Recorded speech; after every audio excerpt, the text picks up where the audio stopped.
안녕하세요, 루장입니다. 지난주에 CPI 지표가 다소 낮아지면서 시장에서는 환호를 하면서 상승으로 이끌었고요. 미국 중간 선거가 끝난 시점에서 시장은 하락을 하였는데요. 연준에서 엇갈린 견해들이 발표가 되면서 부담감으로 작용을 한 듯 보입니다.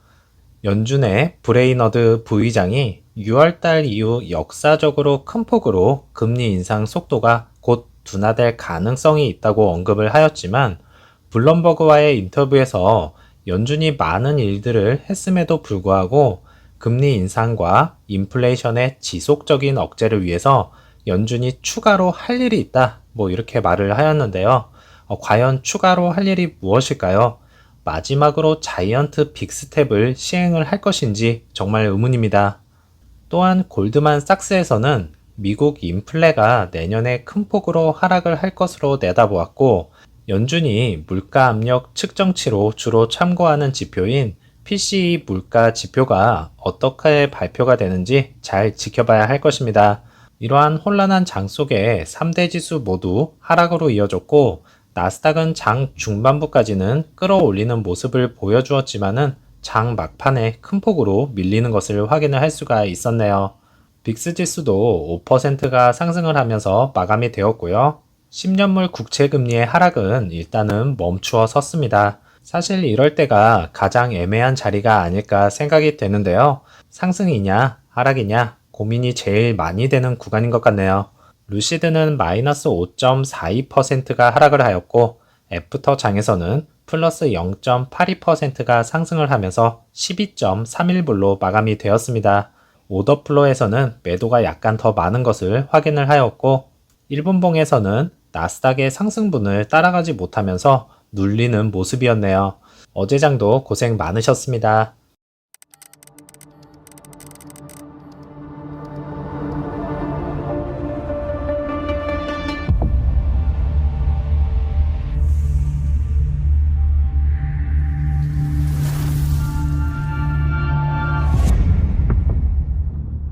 그래비티 티저 영상이 공개가 되면서 모든 트림이 공개가 되어질 것이다 라는 것을 다시 한번 확인을 시켜 주었는데요.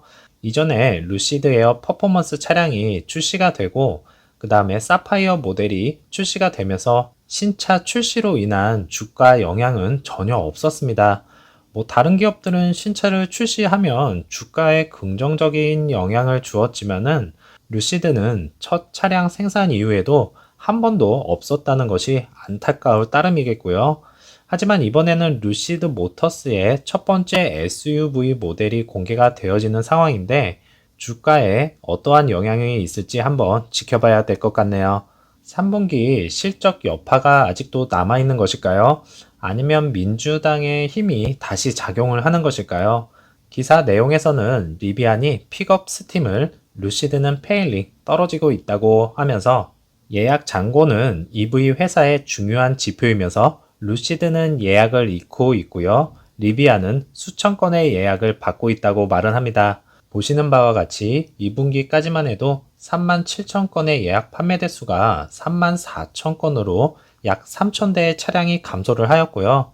어떻게 보면 적은 숫자라고 생각을 할 수 있지만은 스타트업 기업으로서 아주 미세한 부분까지도 리스크라는 것을 절실히 보여주고 있네요.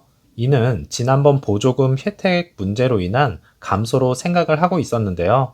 고가의 차량의 첨불 혜택, 어떻게 보면 그리 크지 않은 금액일 수 있겠지만 3,000명에 가까운 소비자들은 그렇지 않은 것 같습니다. 하지만 이제 사우디의 10만 건, 이것이 가장 큰 부분인데 주가에 반영이 되지 않은 것이 안타까울 따름이네요. 베러스 워크샵에서 업로드가 된 영상 중에서는요, 주차장 건설이 한창 진행 중인 것과 이제는 주차 라인을 그려놓으면서 제1 주차장 완공이 거의 마무리가 되어 가는 듯 하고요. 차량 이동을 위해서 도로 포장이 이루어진 모습입니다. 그리고 또한 지난번과 마찬가지로 차량이 그대로 서 있는 것을 확인을 할 수가 있었고요. 다른 주차장에서는 지난 영상에서 대략 70대 이상의 차량이 있었다는 것을 말씀을 드렸었는데, 더 많은 차량이 생산이 되었다는 것을 볼 수가 있었네요. 원래 주차장에서는 배송이 꾸준히 되고 있다는 것을 알 수가 있는 것이 두 번째 구간에서 가득 차 있던 차량들이 딜리버리 구간으로 이동을 하면서 비어있는 모습과 플로리다의 팜비치 카운티에서 캐리어를 통해서 딜리버리가 순조롭게 이루어지고 있다는 것을 볼 수가 있었습니다. 첫 번째 구간에서의 특별한 점은 풀 랩핑으로 쌓여있는 차량을 다시 한번 확인을 할 수가 있었네요. 외로이 이중주차로 서 있던 차량들이 어느 정도 빠진 모습을 보여주고 있었고요. 4분기에는 많은 차량들이 빠르게 딜리버리가 되었으면 하는 바람입니다. 사우디의 페이즈 2 공장 건설 현장을 지난번 영상에서 보여드렸었는데요. 이번에는 작업 인부들이 직접 사진을 올리면서 환하게 웃는 모습과 철제 구조물은 모든 것이 끝이 난 것처럼 보여지고 있고요. 배관 공사도 마무리가 된 것과 집안 공사도 본격적으로 시작을 할 것 같네요.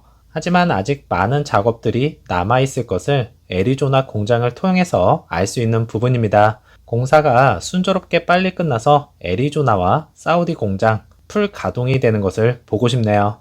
또 다른 사우디 소식에서는 인프라 투자 전문으로 하는 리야드 팀을 구성을 하는 것을 포함을 하여서 사우디아라비아와 중동에서 인프라 투자 기회를 개발하기 위해서 블랙록과 MOU를 체결을 하였다는 소식입니다. 예전에도 말씀을 드렸다시피 블랙록은 친환경 기업에 투자를 크게 하는 기관인 것을 말씀을 드렸었고요. 앞으로 발표가 될 에너지 사업 부분으로 블랙록과 손이 닿지 않았나 생각되네요.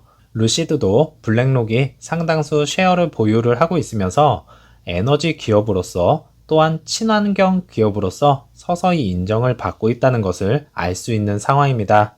당장 내일 발표가 될 이벤트도 기대가 되지만 사우디와의 ESS 저장 시스템 결과 발표, 이것이 어떻게 보면 저에게는 가장 큰 긴장이면서 꼭 수주를 해야 하는 사업입니다. 루시드 모터스가 아닌 루시드 그룹으로 상장한 것을 꼭 보여주었으면 좋겠네요. 루시드 차량이 사고가 나면서 크게 파손이 되었었는데요. 운전자와 동승자 모두 무사하다는 것을 확인을 하였고요. 동승자분께서 다행히도 목숨은 건질 수 있다면서 엄지를 치켜 세우면서 차량의 안전성에 관해서도 믿음직스럽다는 것을 보여주고 있었습니다. 어떠한 경우라도 안전이 제일이기에 안전운전 하시기를 바라겠습니다. 중국에서 테슬라 차량이 사고가 난 것이 문제가 된다고 하고 있었는데요. 일단은 주차를 하기 위해서 차량을 멈춰 세웠고요. 그 이유가 문제입니다. 갑자기 급발진을 하면서 질주를 하기 시작을 하였고 운전자는 어떻게든 피하려고 하고 있었으나 브레이크가 전혀 들지 않은 상황인 것을 확인을 할 수가 있었네요. 중국 당국에서도 철저히 조사를 한다고 합니다. 운전자의 잘못이었는지 아니면 차량 결함이었는지 더 확인을 해봐야 하는 상황이지만 EV 차량의 급발진, 더군다나 내연 기관보다 가속력이 빠르기 때문에 더 큰 사고로 이어진 것 같습니다. 수많은 사상자가 발생을 하여서 이번 사고는 쉽게 사그라지지 않을 것으로 생각됩니다.